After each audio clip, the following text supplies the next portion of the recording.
కన్నెపల్లి నుంచి నీటిని లిఫ్ట్ చేయొచ్చు అని బీఆర్ఎస్ అసత్య ప్రచారం చేస్తోందన్నారు మంత్రి ఉత్తమ్.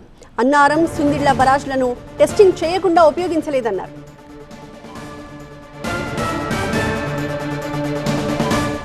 పదే పదే కన్నెపల్లి పంప్ హౌస్ నుంచి ఎందుకు లిఫ్ట్ చేయరని చెప్పి ప్రతిపక్షాలు ఒక దుష్ప్రచారం, ఒక తప్పుడు ప్రచారం చేస్తున్న విషయాన్ని మనం చేస్తున్నాం. కన్నెపల్లి పంప్ హౌస్ నుంచి నీళ్లు లిఫ్ట్ చేయడానికి అన్నారంలో పోయాలి. అన్నారం ఫౌండేషను అనుమానాస్పదంగా ఉంది, సస్పెక్ట్గా ఉంది, అది సీకెంట్ పైల్ ఫౌండేషన్ మంచిది కాదు అని లిఖితపూర్వకంగా national dam safety authority, central water commission చెప్పిండు. అన్నారం నుంచి మన సుందిళ్ళ పోయాలి. సుందిళ్ళ బ్యారేజ్లో ఫౌండేషన్ కూడా అదే ప్రాబ్లం ఉంది. సుందిళ్ళ నుంచి ఎల్లంపల్లిలో పోయాలి. ఎల్లంపల్లిలో పోసినక్కనే వ్యవసాయానికి ఉపయోగించే ఆయకట్టుకు ఉపయోగపడుతుంది. నేరుగా కన్నెపల్లి పంప్ హౌస్ నుంచి ఎల్లంపల్లి నీళ్లు తీసుకుపోయే ప్రొవిజన్ లేదు.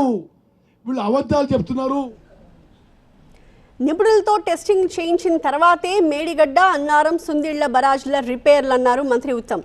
బరాజ్లు ఈ రకంగా ఉండడానికి కారణం హరీష్ రావే అన్నారు.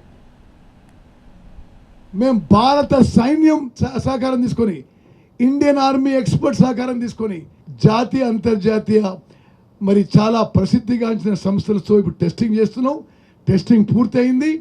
మరి ఇప్పుడు డిజైన్, ఆ రిహాబిలిటేషన్ ఎట్లా దీన్ని రిపేర్ చేసి డిజైన్ చేయాలనో ఆ పనిలో ఉన్నాం. ఇంకా 3-4 నెలల్లో డిజైన్ పూర్తయి మరి పనులు మొదలైతే వచ్చే ఎండాకాలం మేడిగడ్డ, అన్నారం, సుందిళ్ళ బ్యారేజ్లు రిపేర్ అండ్ రిహాబిలిటేషన్ పనులు పూర్తి చేసి పూర్తి స్థాయిలో ఉపయోగించే విధంగా మేము ముందుకు పోతామని చెప్పి నేను మనవి చేస్తూ, మరి దయచేసి మీడియా మిత్రులారా ఈ 2-3 విషయాలు దయచేసి మీరు హైలైట్ చేయాలి. ఒకటి, అసలు ఈరోజు ఈ పరిస్థితి ఏర్పడడానికి ఎవరు కారణము? బీఆర్ఎస్ ప్రభుత్వము. షీట్ పైల్ ఫౌండేషన్ నుంచి మార్చి సీకెంట్ పైల్ ఫౌండేషన్ పెట్టింది ఎవరు కారణము? ఆనాడు ఇరిగేషన్ మంత్రి హరీష్ రావు.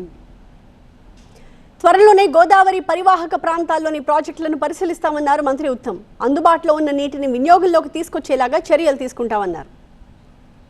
ఇది ఈ పరిస్థితుల్లో ఉన్న గోదావరి నదీ జలాలు పూర్తి స్థాయిలో మ్యాక్సిమం ఉపయోగించుకోవాలనే ఒక సదుద్దేశంతో ఈరోజు దేవాదులకి 2-3 రోజుల్లో సీతారామ ప్రాజెక్టుకి పోయి ఎంత మ్యాక్సిమం గోదావరి నదీ జలాలు ఉపయోగించగలిగితే అంత చేయడానికి మా ప్రభుత్వం కమిటెడ్గా ఉందని చెప్పి మనవి చేస్తూ